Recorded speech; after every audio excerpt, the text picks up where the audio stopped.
new book by Michael Pollan called what's it called? This is Your Mind on Plants. He had another book a few years ago called How to Change Your Mind. So I think it did well, and I think his publisher said, "Hey Michael Pollan, that book did well. Give us another book on drugs. We'll put Mind in the title, and it'll probably sell well." I don't think it's selling as well. I think it's selling well though. I looked today and it was number 28 on Amazon's bestseller list, so it's doing okay. I've read a bunch of Michael Pollan books. I think my favorites, that one, How to Change Your Mind, also The Omnivore's Dilemma, really great. And this one, I think they're all, those three would be my favorites that I would recommend if you've never tried Pollan and want to see how he's pollinated in the world. You see what I did there? So anyway, this book also about drugs, but not just psychedelics, like How to Change Your Mind. This book is 3 drugs: opium, caffeine, mescaline. And each is a section unto itself, kind of an extended essay. One was actually written in the 90s, the one on opium, published in Harper's. It's really long. I'm surprised they published it that long in a magazine. That was maybe the most fascinating section in terms of the fact that there are, he adds a ton of footnotes and annotations to make it, like to beef it up and make you excited if you've already read it back in the 90s. So what I liked about that one is you get to see how much the drug culture has changed since the 90s.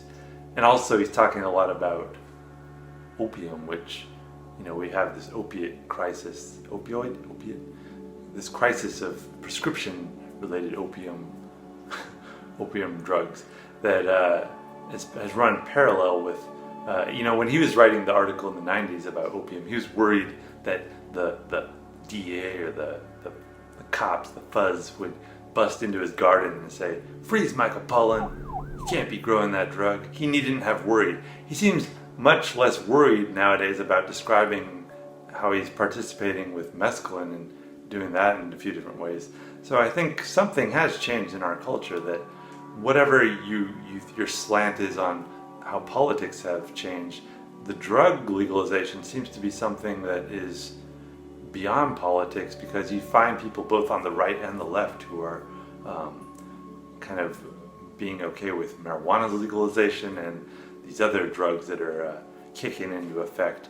I would not be surprised if within 5 years we have legal some psychedelic that you can get through prescription or with a therapist or something. Like psilocybin in particular has been, there's a lot of research in how it can affect PTSD, and that seems to be, when you touch on something that can help former soldiers, for example, then it seems to always transcend politics and say, okay, we gotta do what we can to help these people. The point is, Michael Pollan picking the scab of drugs once again, and why not? Drugs are popular. But psychedelics have been picking up a lot of steam.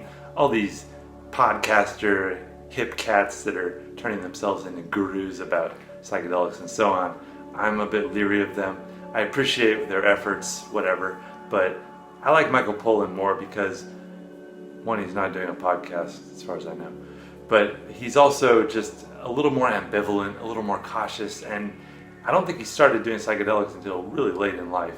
So there's just a lot about it that I think a lot of people that have these preconceived ideas about psychedelics can pick up How to Change Your Mind or this book and, just see it as an outsider. He seems to be, the only regular drug he seems to do is caffeine, which he talks about in this book a lot. So I like that perspective. He's very cautious, and I think that is what an approach that, versus, he talks about this in How to Change Your Mind, about how Timothy Leary was, full-on gun-ho, everybody do this, and that may have been the reason we had such a backlash against these kind of drugs. So I think his cautious approach is more appreciated and allowing this research to take place that we're seeing with psilocybin especially, but also LSD, ecstasy, other things. I listened to this as an audiobook, and I've seen pictures of him and seen him on video, so I kind of know what he looks like, but I just like to imagine him, even though his voice doesn't sound like it, I imagine him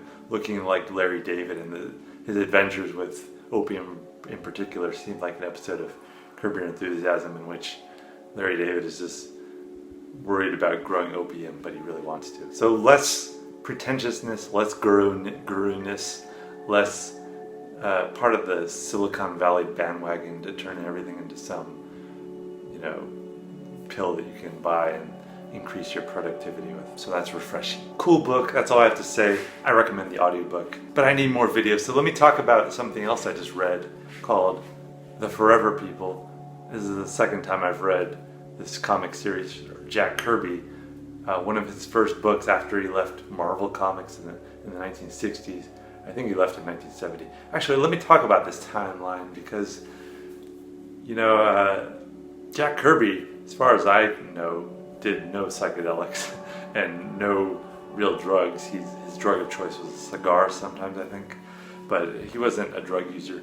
But, if you say the Beatles are the most influential musicians of the 60s, which I can go along with, then I would say visual arts, Jack Kirby was the most influential person.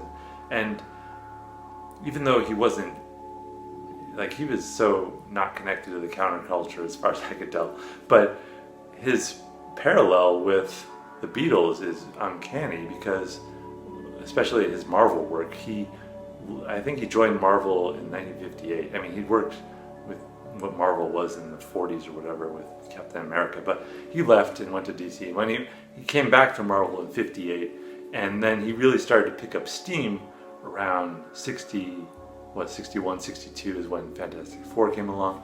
The point is, he stayed with Marvel until about 1970.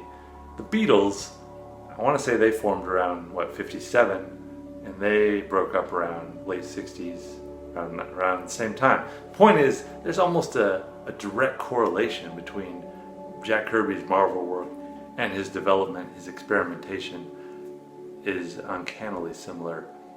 And the point is, I don't know what the point is. The point is that Jack Kirby absorbed culture like a fucking sponge. The point is, he was not using drugs, but he was visually, he was working in comics, which not everybody's reading, but the effect on everything from visual popular arts to fine, quote unquote, fine artists like Roy Lichtenstein and the other people that were, appropriating that popular medium to put it in a frame and put it in a museum or in movies or animation or whatever.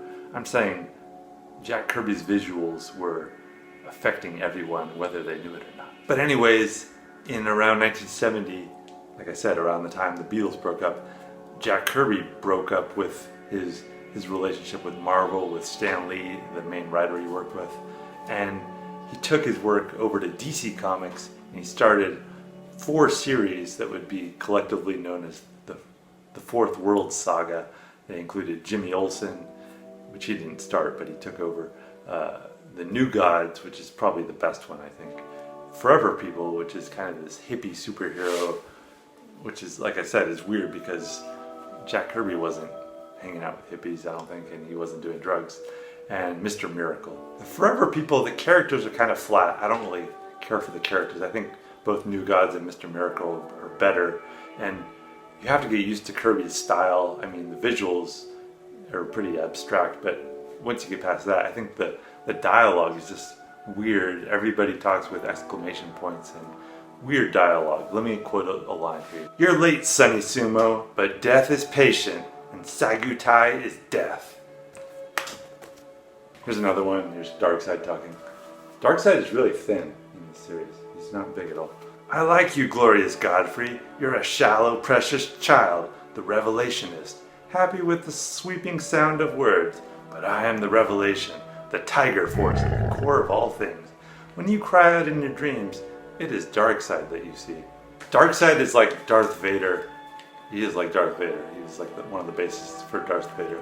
And he just has this kind of love-hate relationship with these superhero hippie kids who he has the opportunity to kill them, but he lets them go and then he chases them down. It doesn't make sense. The characters are so flat, but I love, my favorite moment in the whole series is when this character Seraphan, he wears this hat with all these pills in it that are basically drugs. He's basically a drug dealer. And the first thing he does when they meet this kid who has crutches, Seraphan, he says, "Hey kid, have this pill." And he has like this 2-second acid trip in which he just realizes the entire universe. Superman shows up in this series for no real reason. He's just to like draw attention in the book. But they didn't like how Jack Kirby drew Superman, so they had somebody else redraw Superman's face so it doesn't look Kirby-esque at all. Also, the Forever People, when they want to, can turn into this character like Voltron. And he used lots of cool sound effects.